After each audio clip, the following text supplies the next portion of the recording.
అందరికీ నమస్కారం. AP DSC 2025 SA physical education వ్యాయామ విద్యకు సంబంధించినటువంటి పార్ట్ 2 పర్స్పెక్టివ్స్ ఇన్ ఎడ్యుకేషన్ విద్యా దృక్పథాలు అనే అంశంలో సిలబస్ను పూర్తిగా తెలుగులో ఈ వీడియోలో క్లియర్గా చెప్పడం జరుగుతుంది. ఈ విద్యా దృక్పథాలు అనే టాపిక్లో గమనిస్తే మొత్తం మనకు 6 టాపిక్స్ ఉన్నాయి. ఇందులో నుండి మనకు 10 ప్రశ్నలు ఇవ్వడం జరుగుతుంది. వీటికి మార్కులు 5 మార్కులుగా ఇస్తున్నారు. అంటే మనకు ఒక్కొక్క క్వశ్చన్కు హాఫ్ మార్క్ అన్నమాట. చూద్దాము ఈ విద్యా దృక్పథాల్లో ఏ టాపిక్స్ ఉన్నాయో. టాపిక్ 1 విద్యా చరిత్ర, టాపిక్ 2 ఉపాధ్యాయుల సాధికారత, టాపిక్ 3 సమకాలీన భారతదేశంలో విద్యాపరమైనటువంటి అంశాలు, టాపిక్ 4లో చట్టాలు హక్కులు, టాపిక్ 5లో జాతీయ పాఠ్య ప్రణాళిక ముసాయిదా 2005, టాపిక్ 6గా జాతీయ విద్యా విధానం 2020ని ఇవ్వడం జరిగింది. టాపిక్ 1 విద్యా చరిత్రను తీసుకుంటే మనకు 3 సబ్ టాపిక్స్ అడగడం జరిగింది. సబ్ టాపిక్ 1లో ప్రాచీన భారతదేశంలో విద్య అంటే వేద కాలానికి పూర్వము, వేద అనంతర కాలంలో విద్య, తర్వాత మధ్యయుగ కాలంలో విద్యను అడగడం జరిగింది. ఆ తర్వాత టాపిక్ 2లో పూర్వ స్వతంత్ర యుగంలో Wood's despatch 1854, Hunter commission 1882, Hartog committee 1929, Sargent committee 1944. మీకు ఇక్కడ బాగా గమనిస్తే ఆ యొక్క కమిషన్లు కానీ ఆ యొక్క ఏవైతే ఏర్పాటు చేసినాయో కమిటీలు, ఆ కమిటీలకు సంబంధించిన పేర్లు కూడా ఇక్కడ ఇచ్చారు. సో ఇట్లాగ కూడా క్వశ్చన్ వస్తుంది. వుడ్స్ డిస్పాచ్ ఏ సంవత్సరంలో మనకు ఏర్పాటు చేయబడింది? 1854. మ్యాగ్నా కార్టా ఆఫ్ ఎడ్యుకేషన్ అని ఏమంటారు? Woods dispatch. సో ఇట్లా క్వశ్చన్ అడగడం జరుగుతుంది. తర్వాత టాపిక్ 3లో తీసుకుంటే స్వతంత్ర అనంతర కాలం విద్య అంటే భారతదేశానికి స్వాతంత్రం వచ్చిన తర్వాత విద్య ఏ విధంగా పురోగతి చెందింది, దానికి సంబంధించిన కమిటీలు ఏవి ఉన్నాయి, దానికి సంబంధించిన కమిషన్లు ఏవి ఉన్నాయి అడగడం జరిగింది. ఇందులో మొదయార్ కమిషన్ 1952 1953, తర్వాత కొఠారి కమిషన్ 1964 to 1966. చాలా ఎగ్జామ్స్లో కొఠారి కమిషన్స్ గురించి అడగడం జరిగింది కాబట్టి మీరు డీటెయిల్డ్గా ఇందులో చదవాల్సి ఉంటుంది. తర్వాత Eshwari Bai committee 1977, national education policy 1986, తర్వాత పిఓఏ 1992. సో ఈరోజు ఈ పిఓఏ గురించి మన వాట్సాప్ టెలిగ్రామ్ గ్రూప్లో ఫుల్ డీటెయిల్డ్గా ఇవ్వడం జరిగింది. నెక్స్ట్ టాపిక్ 2లో ఉపాధ్యాయుల యొక్క సాధికారత. ఇందులో సాధికారత యొక్క జోక్యము అవసరం ఏమున్నాయి, తర్వాత ఉపాధ్యాయుల కోసం వృత్తిపరమైనటువంటి ప్రవర్తన నియమావళి, ఉపాధ్యాయుల యొక్క ప్రేరణ, ఉపాధ్యాయులు మరియు ఉపాధ్యాయ సంస్థల వృత్తిపరమైనటువంటి అభివృద్ధి, ఉపాధ్యాయుల విద్య కోసం జాతీయ రాష్ట్ర స్థాయి సంస్థలు, పాఠశాల రికార్డులు మరియు రిజిస్టర్ల నిర్వహణ, ఈ అంశాల గురించి మనము ఉపాధ్యాయుల సాధికారత టాపిక్ 2గా చదవడం జరుగుతుంది. టాపిక్ 3లో తీసుకుంటే సమకాలీన భారతదేశంలో విద్యాపరమైనటువంటి అంశాలు.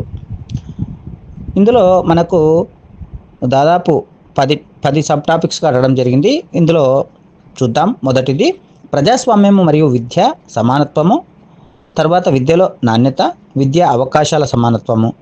టాపిక్ 2లో విద్య యొక్క ఆర్థిక శాస్త్రము, మానవ మూలధనంగా విద్య మరియు మానవ వనరుల అభివృద్ధి, అక్షరాస్యత, సాక్షర భారత్ మిషన్.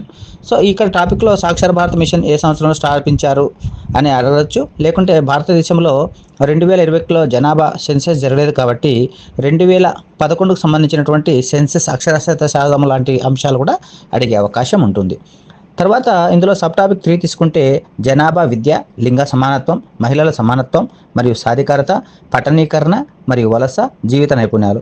ఇక్కడ కూడా మనకు జనాభా అంశాలు అంటే మన రాష్ట్రంలో ఎంతమంది అంటే పురుష స్త్రీ యొక్క నిష్పత్తి లాంటి అంశాలు అడిగే అవకాశం ఉంది. ఆ తర్వాత నెక్స్ట్ తీసుకుంటే 4లో కౌమార విద్య అడోలసెన్స్. తర్వాత 6 తీసుకుంటే విలువ విద్య. తర్వాత విద్యలో నైతిక విలువ ఏంటి, వృత్తిపరమైనటువంటి నీతి ఏముంది అనేటువంటి అంశాలు మనం చదవాల్సి ఉంటుంది. ఆ తర్వాత 7లో ఆరోగ్యము మరియు వ్యాయామ విద్య. సో ఇవి విద్యా దృక్పథాల్లో ఈ అంశము అందరూ స్కూల్ అసిస్టెంట్లు, అందరూ ఎడ్యు టీచర్లు కూడా ఈ ఆరోగ్యం మరియు వ్యాయామ విద్య గురించి చదవాల్సి ఉంటుంది. అలాగే మనం కూడా మన వ్యాయామ విద్య సంబంధించినటువంటి ఎగ్జామ్ రాస్తున్నప్పటికీ ఈ ఆరోగ్యం మరియు వ్యాయామ విద్య గురించి కూడా చదవాలి. అక్కడ మనకు ఆ టాపిక్ ఈజీగా అవుతుంది. తర్వాత నెక్స్ట్ వచ్చేసి సమ్మిళిత విద్య, తరగతి గది నిర్వహణ. ఆ తర్వాత మనకు నెక్స్ట్ టాపిక్ తీసుకుంటే సరళీకరణ, ప్రైవేటీకరణ మరియు ప్రపంచీకరణ దృష్ట్యా విద్య యొక్క పాత్ర ఏముంది. ఆ తర్వాత ఈ సబ్ టాపిక్ 3లోనే నెక్స్ట్ వచ్చేసి కార్యక్రమాలు మరియు ప్రాజెక్టులు. ఇందులో ఎపెప్, డిపెప్, సర్వశిక్ష అభియాన్, ఎస్ఎస్ఏ, తర్వాత ప్రాథమిక స్థాయిలో బాలిక విద్య కోసం జాతీయ కార్యక్రమం నెప్జల్, ఆ తర్వాత రాష్ట్ర మాధ్యమిక శిక్షా అభియాన్ RMSA, రాష్ట్రీయ ఆవిష్కార్ అభియాన్ RAA, KGBVలు, అలాగే మోడల్ స్కూల్స్, వీటి గురించి మనం క్షుణ్ణంగా చదవాల్సి ఉంటుంది. నెక్స్ట్ మనకు ప్రోత్సాహకాలు మరియు ప్రత్యేక నిబంధనలు, మధ్యాహ్న భోజన పథకము, ఉచిత పుస్తకాలు, స్కాలర్షిప్స్, అవార్డులు, సంక్షేమ హాస్టళ్లు, రవాణా. సో మధ్యాహ్న భోజన పథకానికి కూడా మనకు ఈ గవర్నమెంట్ మారిన తర్వాత ఒక పథకం పేరు పెట్టారు. సో ఇట్లాంటి క్వశ్చన్స్ కూడా మనకు అడిగే అవకాశం ఉంటుంది. తర్వాత నెక్స్ట్ చివరిగా తీసుకుంటే ఈ సబ్ టాపిక్ 3లో విద్యలో ప్రస్తుతమైనటువంటి ధోరణులు ఏ విధంగా ఉన్నాయి అనే అంశాన్ని మనం క్షుణ్ణంగా తెలుసుకోవాలి. ఆ తర్వాత నెక్స్ట్ టాపిక్గా చట్టాలు మరియు హక్కుల గురించి చదవాల్సి ఉంటుంది. ఇందులో మనకు 4 సబ్ టాపిక్స్ అడిగారు. అవి ఒకటి పిల్లల ఉచిత మరియు నిర్బంధ విద్యా హక్కు చట్టం 2009, తర్వాత సమాచార హక్కు చట్టం 2005, ఆ తర్వాత బాలల హక్కులు, తర్వాత మానవ హక్కులు, వీటి గురించి క్షుణ్ణంగా చదవాల్సి ఉంటుంది. నెక్స్ట్ టాపిక్ 5లో జాతీయ పాఠ్య ప్రణాళిక ముసాయిదా 2005. ఇందులో దృక్పథాలు, మార్గదర్శక సూత్రాలు, అభ్యాసము మరియు జ్ఞానము, బోధన అభ్యాస ప్రక్రియ, అంచనాలు, వ్యవస్థాగత సంస్కరణలు, ఈ అంశాల గురించి మనం క్షుణ్ణంగా చదవాల్సి ఉంటుంది. నెక్స్ట్ లాస్ట్ టాపిక్ వచ్చేసి మనకు జాతీయ విద్యా విధానం 2020.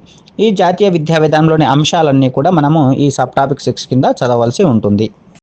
సో మనం వ్యాయామ విద్యకు సంబంధించినటువంటి ఉపాధ్యాయులము మనకు ఈ విద్యా దృక్పథాలు అనే అంశం ఏం అవసరం ఉంటుంది అనే అంశాలను ఒక్కసారి తీసుకుంటే, ఇందులో వ్యాయామ విద్యా విధానాలను తీర్మానించడంలో స్థిరమైన ప్రాతిపాదికత అనేది అవసరం అవుతుంది. ఈ అంశాల ద్వారా వ్యాయామ విద్యలో సృజనాత్మకత, విజ్ఞాన విస్తరణకు ఇది దోహదం చేస్తుంది.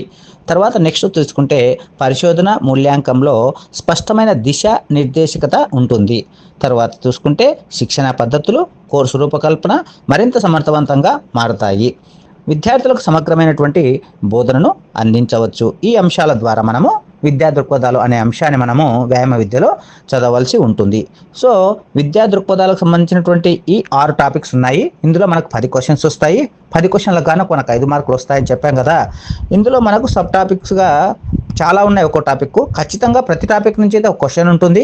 ఏవైతే చట్టాలు హక్కులు ఉన్నాయో వాటి మీద, ఆ తర్వాత కమిషన్లు కమిటీలు ఉన్నాయి వాటి మీద, ఆ తర్వాత మరి ఇంకొక అంశాల్లో కూడా మనకు ఒక్కొక్క టాపిక్లో 2-3 క్వశ్చన్స్ కూడా అడిగే అవకాశం ఉంది. కాబట్టి మనము జాగ్రత్తగా చదవాల్సి ఉంటుంది.